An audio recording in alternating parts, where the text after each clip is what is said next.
trusted news source, ABC6 News at Noon. Good afternoon, everybody, and thank you so much for joining us today. I'm Doreen Scanlon. We start with the weather because it is Halloween, and everybody wants to know about that forecast. We look live outside right now with our sky cam. It's actually pretty pleasant out there. We do have some clouds, but Chelsea has much more on our forecast. Hi, Chelsea. Hey, Doreen. Yeah, if you remember late last week, it looked like today was going to be kind of a rainy day. And so far, we've seen a lot of clouds around, but at times you get some sun passing through. There's also been a little mist at times, but no real rain in our forecast for the daytime today for Halloween and through our trick-or-treating hours. We're mild. We're sitting at 60 degrees right now. Breeze is coming in out of the south around 7 miles per hour. At the final day of October, as we head into November, the average high has now dipped down into the upper 50s. So we are already above average outside right now in the Providence area. Most of us ranging from the upper 50s to low 60s, and we'll gain another few degrees into the afternoon, topping out in the low to mid 60s for most of us. Satellite radar image shows you a lot of clouds. And again, I can't rule out a couple little raindrops here or there. Over Block Island, it looks like there may be some mist and some drizzle happening at the moment. There's more rain, though, off to our south and west, and we'll be tracking that for late tonight. But again, I do think that we make it through your Halloween trick-or-treating hours with mostly cloudy conditions and temperatures at 6 p.m. around 60 degrees, which is, again, pretty mild for our Halloween afternoon. I'll have a look at the rain that does move in overnight coming up in just a few minutes. Doreen. All right, Chelsea, thank you. And now new details at noon. A Massachusetts man charged in a deadly DUI-related crash overnight in Providence. Police say Jonathan Santiago was driving on Broad Street in front of the crossroads. His passenger died in a two-car crash, and Santiago is now charged with DUI with death resulting. The passenger hasn't been identified but was pronounced dead at the scene. Santiago is at the hospital right now for his injuries. At noon today, homeless advocates in Rhode Island set up a deployable shelter at the State House this morning. They're protesting what they say is a lack of action on the issue. Protesters put signs on the shelter saying more than 300 beds are needed for homeless people living in and around Providence. The activists say 59 families currently without a home in the state have children, making the matter even more urgent. It's getting cold. We had a frost at my house in the western part of the state last night, and there just aren't enough emergency shelter beds for all of the people who are living outside. You can see right here on the State House Plaza, there's 7 or 8 tents. There are actually 80 tent encampments in the state. These rapid shelters ship from out west and can be set up in about an hour. The advocates are hoping to place more around the state ahead of the winter. And now to an ABC6 News follow-up. The Bristol County DA is investigating after a disturbance Friday night resulted in an Easton police officer firing his weapon, leaving 2 people hurt. ABC6 News reporter Yanni Tregellis is live in Easton with more on what we know and a reaction from around the neighborhood. Yanni?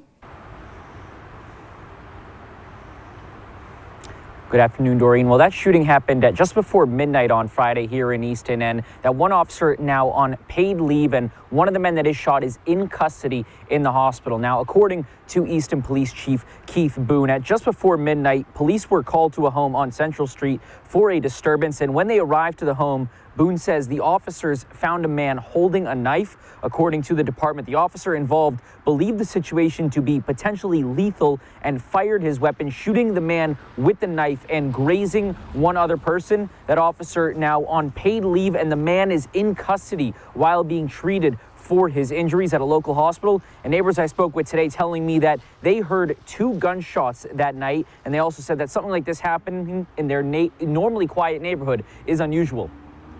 I have no reason not to, to question the police. From what it said, from what I heard, there was somebody with a knife who didn't drop the knife when they were asked to. I don't like to hear about someone getting hurt. It sounds like maybe there was a party or something.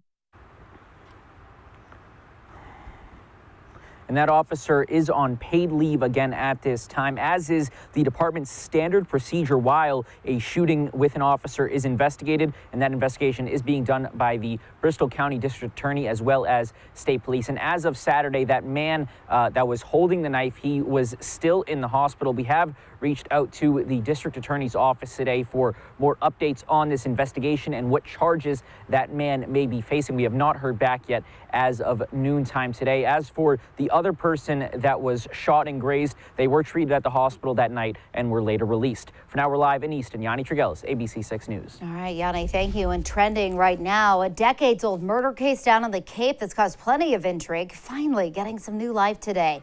ABC6 News reporter Natalie Norrie is in the newsroom with updates just in from the FBI. Natalie? Thank you, Doreen. The oldest unidentified cold case murder victim in the state of Massachusetts, known as the Lady of the Dunes, was identified today as 37-year-old Ruth Marie Terry of Tennessee.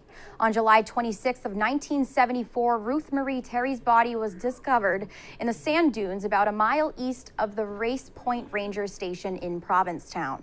She was laying fully nude on a beach towel with folded jeans as a pillow under her head. Officials concluded the murder had happened several weeks prior to the discovery. The cause of death was from a blow to the left side of her head, though no murder weapon was found at the scene. Terry's hands were completely removed, possibly by the killer to prevent her from being identified, and her head almost completely severed off of her body. Ruth Marie would have been around 85 years old today. This morning, her family was notified and the case is being investigated as a homicide by Mass State Police, Provincetown Police Department, and the FBI. We'll have more on this story later today on ABC6. For now, reporting in the newsroom, Natalie Norrie, ABC6 News. Natalie, thank you. Now to your voice, your vote, and getting out to vote early. Democratic candidate for Congress Seth Magaziner cast his ballot in Cranston this morning, presumably checking off his own name. He's running against Alan Fung, the former Cranston mayor, getting national attention for his consistent lead in polling, both running to replace retiring Congressman Jim Langevin. It's expected to be a close race, so Magaziner is encouraging people to vote now.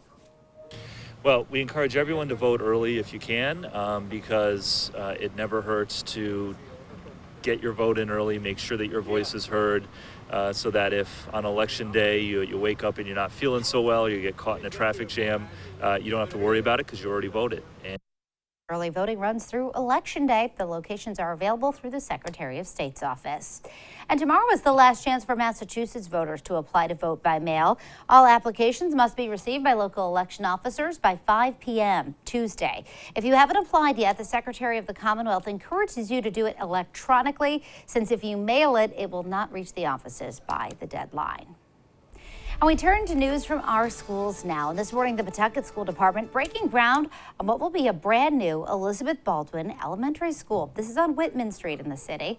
The superintendent says the goal is to bring a 21st century learning environment in the new school, and it showcased some of the student work at that groundbreaking too. Want to welcome first Maya Rodriguez, who is a Baldwin Elementary student, and she wrote and drew that momentous picture out there that you saw that says, sometimes you need to be knocked down in order to be built better. In the words of such wisdom. Oh, well, last week, a ribbon-cutting ceremony was held at the new Winters Elementary. Governor Dan McKee and city officials on hand for both. And one lucky lotto player could be in for a very big treat this Halloween night. With no winner Saturday night, the Powerball jackpot now stands at a staggering $1 billion. It's only the second time in Powerball's 30-year history that the jackpot has hit $1 billion. The biggest of all time was $1.586 billion. That was in January of 2016. Still to come here on the news at noon, the future of affirmative action under review. The latest on the Supreme Court case looking into the admissions practice. And later, a possible vaccine for that RSV we've been hearing about in kids and when it could be ready.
In national news today, the Supreme Court takes up two landmark cases challenging affirmative action admissions policies at the nation's colleges and universities.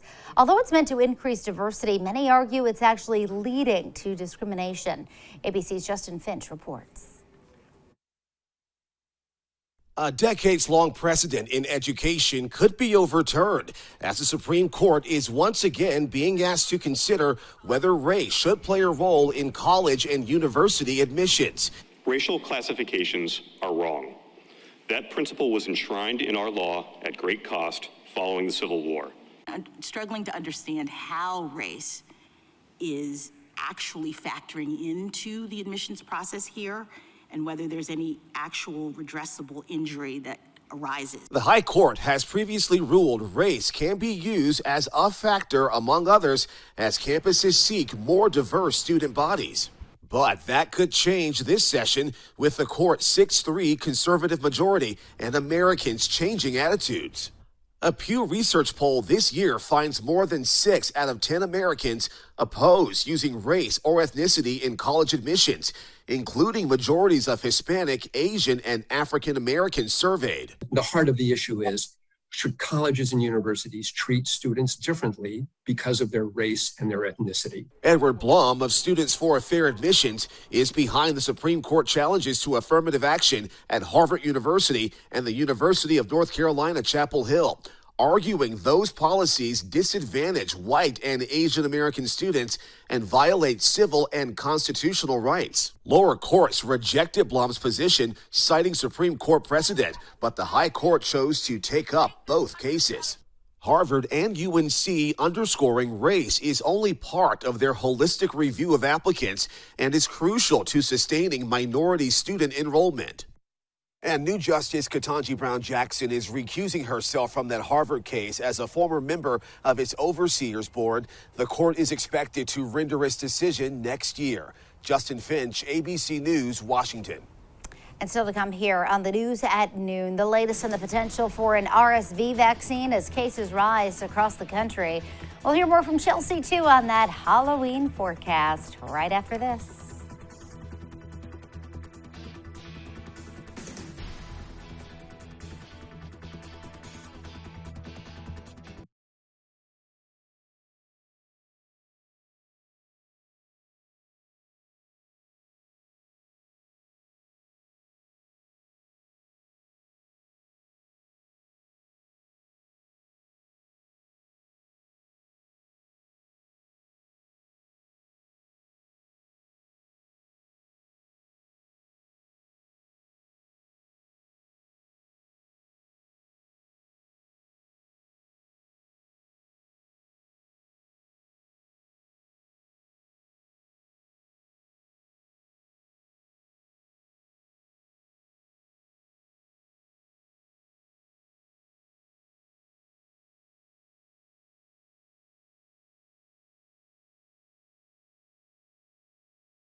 Now to news on your health. As RSV cases spike across the country, news of a potential vaccine.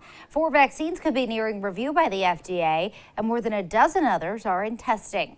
A long-acting injection designed to be given right after birth is also in the works. In a recent clinical trial, it was 75% effective at heading off RSV infections that needed medical attention.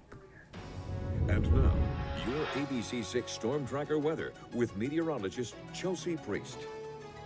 Well, we're looking at mostly cloudy conditions outside for your Halloween. At times, there's been a few little raindrops or mist around, but no real significant rain. And at times, you're getting some sunshine popping through those clouds, a little blue sky showing up over Providence here and there. It's not a perfectly sunny day. It's not a rainy day. We're kind of right in between, and certainly clouds are winning out. Temperature-wise, we're sitting in the upper 50s and low 60s across southern New England. 60 degrees in Providence right now, actually a degree or two above average for this time of year. And as you're heading out to trick or treat this evening, expect mostly cloudy conditions with temperatures right around 60 degrees. Should be a nice, lovely night out there for trick or treating. We've had so many extremes in years past, and instead today we're kind of hovering exactly where we should be for this time of year with relatively dry weather. Temperatures on average should top out in the upper 50s range. So hovering around 60 degrees, actually slightly above average for this time of year. Your sunset at 5:41 p.m. So by 6 o'clock, you'll be doing okay for trick-or-treating activities to begin.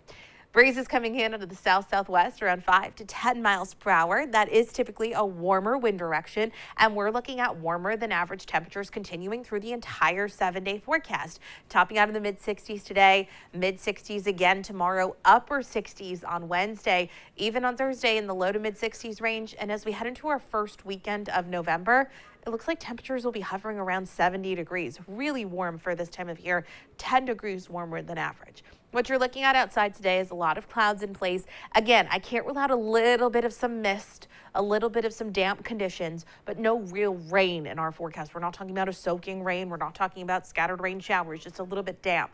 There is rain off to our west, though, and this is a frontal system that's approaching the area. And we do have rain in the forecast, but it's likely not going to move in until closer to midnight and continue through our first day of November. So as we look at things hour by hour, today stays mostly cloudy. Again, a few little sprinkles at times, but overall rain-free conditions. That changes by early tomorrow morning. We'll wake up with scattered rain showers, on and off rain at least through the first half of the day. Into the later part of the day tomorrow, we do slowly start to dry out. And then from there, we completely clear out. And for the remainder of the 7-day forecast, you'll see that sunshine taking over Wednesday, Thursday, Friday, Saturday, into Sunday as well, with really mild temperatures in place. So after today and tomorrow, a nice long stretch of some really nice weather for this time of year. Mid-60s today, mostly cloudy. It's mild for this time of year with the breeze coming in from the south. This evening stays dry, but showers do start to move in late tonight. And with clouds and fog and showers overnight, temperatures are going to stay very mild. We should be dipping down to the upper 30s and low 40s this time of year. Instead, we'll be staying in the mid-50s. And tomorrow, we do have scattered showers, especially through the morning. It's otherwise a cloudy day, but it's still mild. Temperatures in the mid-60s. 7-day shows sunshine taking over on Wednesday. Temperatures staying above average through the end of the week and into the upcoming weekend, both Saturday and Sunday, hovering around 70 degrees. Don't forget, we are falling back with our clocks this weekend. Doreen? All right, good reminder, Chelsea. How about that? And with it being Halloween, take a look at these teachers from Norton Middle School. These are some of the 7th grade teachers. They got together and dressed up as the cast of Stranger Things. We're going to see them in a second here. Not only that, but as you can see, they transformed part of the school into Hawkins, Indiana, where the show takes place, and also the Upside Down. Fans of the show, you know what that is. Oh, man, we ran out of time before we got to see what the teachers looked like, but I'm sure it was great. Still to come here on the news at noon. We have new details on the Tom Brady and Gisele Bündchen divorce. What does the future hold for the power couple?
Back now with new details on Tom Brady and Gisele Bündchen's divorce. The couple officially parting ways and speaking about their plans for the future. ABC's Trevor Ault has more.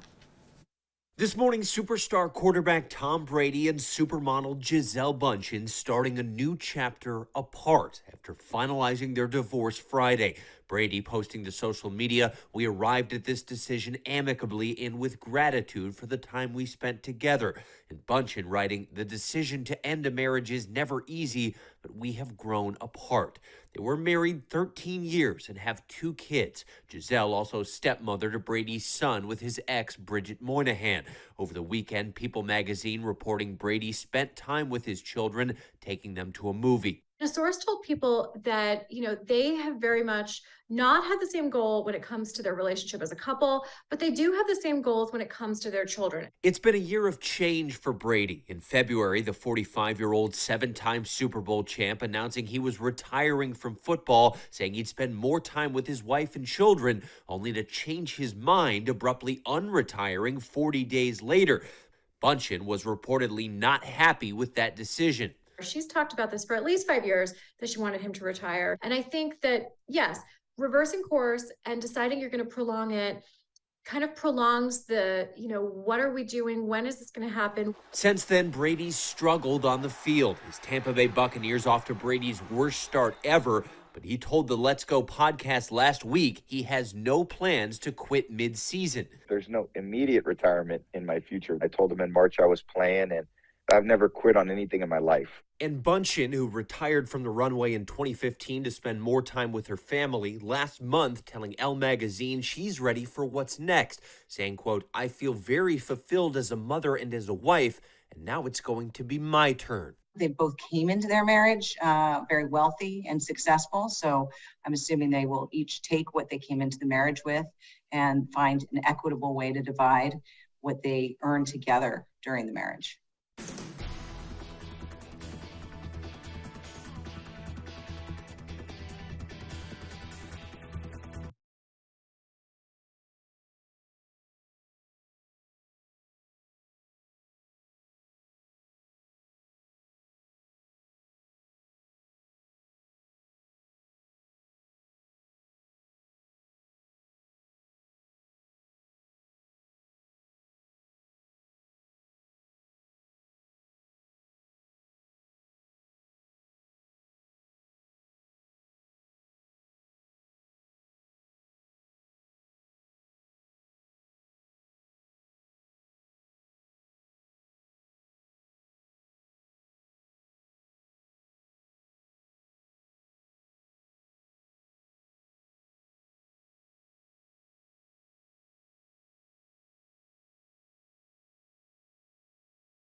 All right, it is Halloween and AAA is reminding drivers to stay sober, slow down, and avoid neighborhood shortcuts and watch for children that could dart out between cars.